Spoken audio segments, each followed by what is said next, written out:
Good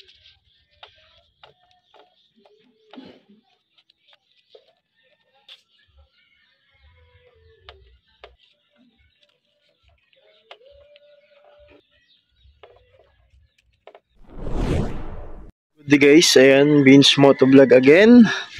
Alright, ito si Mati ngayon guys. Dinikitan ko na ng sticker na kulay gold. Alright, minagay ko sa kanyang mugs. Di ko na pinakita kung paano ko siya dinikit. Kasi napaka-struggle, napaka-hirap guys kapag walang blower na gamit. Mano-mano lang. Wala din tayong panglapat sa sticker. Kaya kamay-kamay lang, may mga bubbles na konti guys. So, pero mamaya tutusukin natin ng karayom yung mga bubbles na yan para dumikit. Then lighter, gamitan natin ng lighter. So ayan yung ginalabasan niya guys. Pero sa kabila, ayan yung mga ibang sticker niya, di ko pa nadikit dito sa kabilang side. Ayan, so di pa siya nadidikit. Ito muna sa kabila. Ayan, update lang kay Mati. Pakahirap guys, wala magdikit talaga ng sticker kapag wala kang experience sa pagdidikit ng sticker, no? Kaya ayan, okay naman kinalabasan niya. Pogi na ulit si Mati guys, no? Di ba? Ayan, bumagay naman yung sticker niya sa mugs. Yun lang talaga habol ko dyan.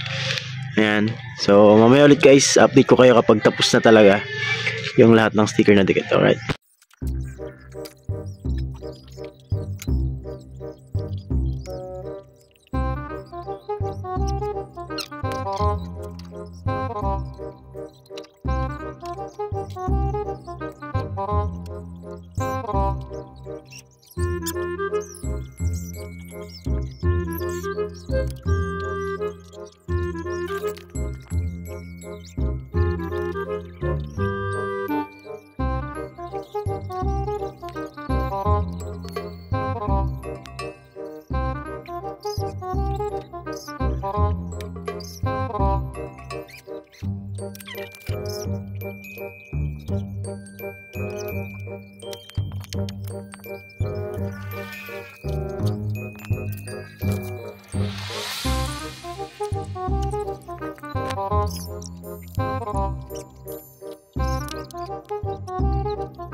Alright guys, ayan, ito nang kinalabasin ng Mati ngayon. Ayan o, kulay gold na yung sticker nya, hindi na kulay black.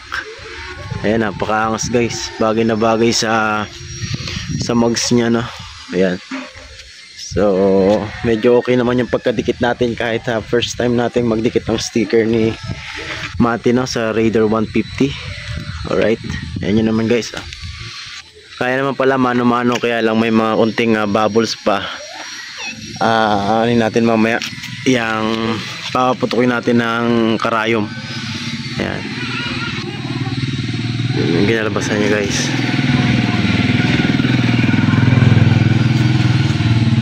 Right. Quality na. New look ni Mati. Ayan. So yun guys, hanggang dito na lang. Maraming salamat sa panonood natin. At huwag kalimutan mag-subscribe sa ating YouTube channel. At i-click ang notification bell para ma-update kayo sa mga next videos natin na i-upload. Alright.